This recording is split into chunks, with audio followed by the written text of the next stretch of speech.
देखो मतलब आत्मिक रूप से देखो कि तुम्हारे पास है ये। बोलो देखो, देखो मैंने तुम्हें सांपों और बिच्छुओं को रौंदने का, लकड़ी से ऐसे हटाने का नहीं, रौंदने का अधिकार दिया है। हालेलुया। परमेश्वर ने आपको सांपों और बिच्छुओं को रौंदने का अधिकार दिया है। बोलो मेरे पास अधिकार है सांपों और बिच्छुओं को रौंदने का, और शत्रु की सारी सामर्थ के ऊपर।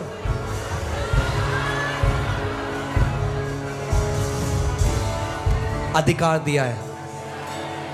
आप जानते हैं कलीसिया की दिक्कत क्या है? हम आज भी नहीं मानते कि प्रभु ने क्या कर दिया है हमारे लिए। हम भीख मांग रहे हैं, प्रभु कर दे। लोग बोलते हैं मैं वहां गया था तो बहुत बड़ी दुष्ट आत्मा है उसके अंदर, बहुत बड़ी, और थप्पड़ मार दी। मैं तभी तो थप्पड़ मारी क्योंकि तुम्हारी नजर में बहुत बड़ी है। अलग नहीं हो तुम उन स्पाइस से जो 12 जासूस गए थे। उन्होंने कहा हम तो ग्रास हॉपर जैसे थे, हम तो टिड्डी जैसे थे उन लोगों के सामने। और वो दुष्ट आत्मा आपस में करेंगे, ओ यार ये परमेश्वर का पुत्र आ गया, इसके पास अधिकार है हमें निकालने का।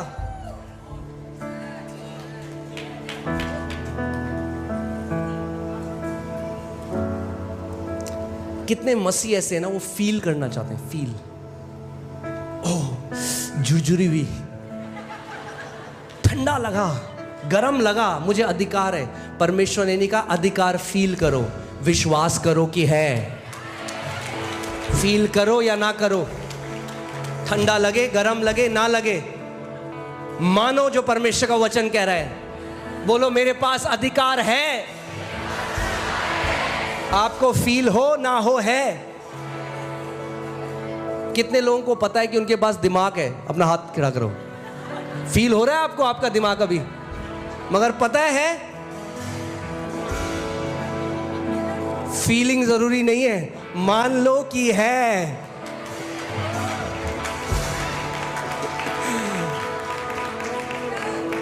बोलो देखो। यानी आप कैसे देख सकते हैं? घर में जाओ, एक चेयर में बैठो, हाँ, use the faculty of your imagination, अपनी कल्पना शक्ति को इस्तेमाल करना। क्या कोई बीमारी है जो आपको वो करी है? बैठो और देखो कि वो एक सांप की तरह, एक बिच्छू की तरह आपके पास आ रहा है और आप उसे कर रहे हो खचक पचक पच पच, और आपने उसका बना दिया काला पेस्ट।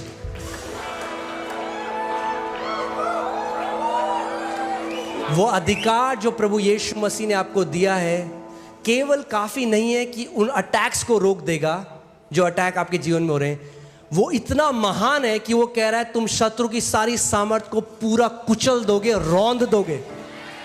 रौंदने का मतलब क्या है? अगर आपने किसी बिच्छू को रौंद दिया तो फिर क्या है? फिर वो डंक नहीं मार सकता दोबारा। एक बार रौंद दिया गया है और यीशु कह रहा है वही अधिकार मैंने तुम्हें दिया है।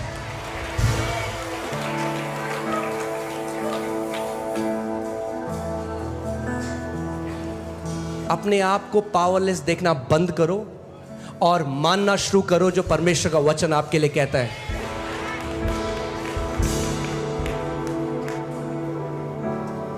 फिर से पढ़ें इसको, सींचे, थोड़ा सींचना पड़ेगा कई बार जब तक इसके फल ना आने लग जाएं।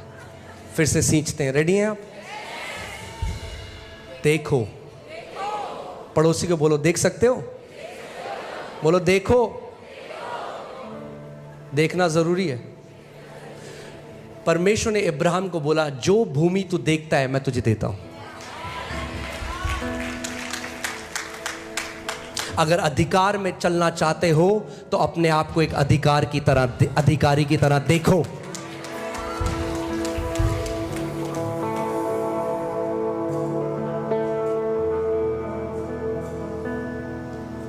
आपने देखा कई अलग अलग जगह अलग अलग अधिकारी हैं। ग्रामीण शिक्षा अधिकारी, हाँ, आप भी, हम भी अधिकारी हैं। बिच्छू रौंदने वाला अधिकारी।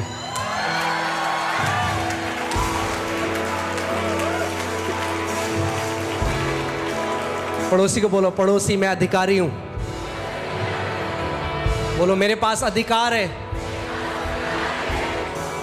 Hear this.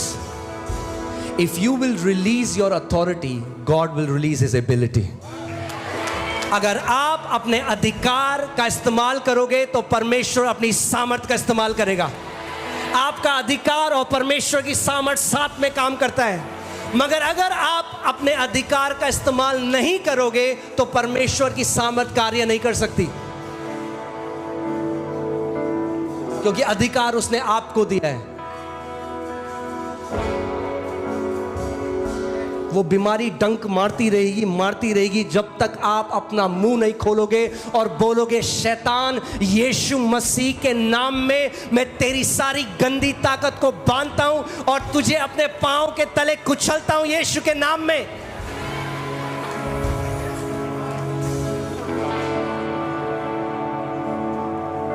देखो मैंने तुम्हें सांपों और बिच्छुओं को रौंदने का और शत्रु की थोड़ी सामर्थ के ऊपर अधिकार दिया। हाँ, पक्का? तो फिर क्यों डर जाते हो जब नींबू रख देता कोई घर के बाहर? मतलब एक नींबू से डर गए तुम?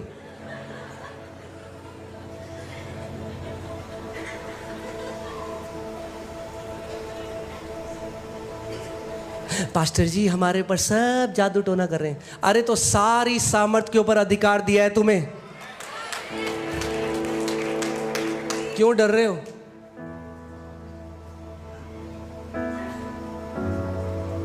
आमेन। सारी का मतलब क्या होता है? सारी मतलब सारी, यानी ध्यान से सुनिए, जो भी वो जादू टोना वाले इस्तेमाल कर रहे हैं, जो भी वो ताकत भेज रहे हैं आपके विरोध में, प्रभु ने आपको उसके ऊपर सामर्थ दिया है। मगर वो क्यों कार्य कर रही है? क्योंकि आप अपने अधिकार का इस्तेमाल नहीं कर रहे।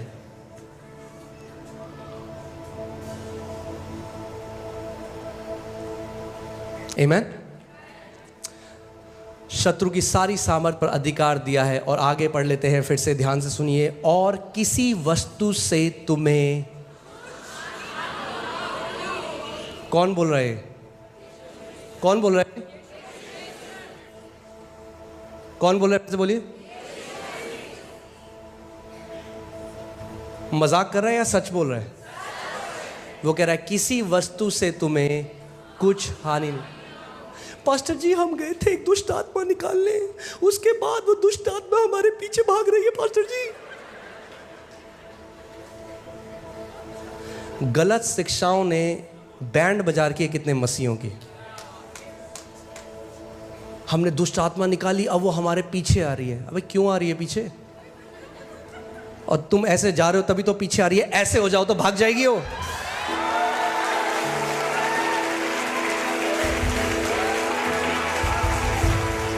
आपने देखा एक कुत्ता आ रहा है आपके पीछे भागता भागता, आप जा रहे हो तो आ रहे हैं। उठाओ पत्थर और घूमो, वो डालेगा अपनी पूंछ पांव के नीचे और भाग जाएगा।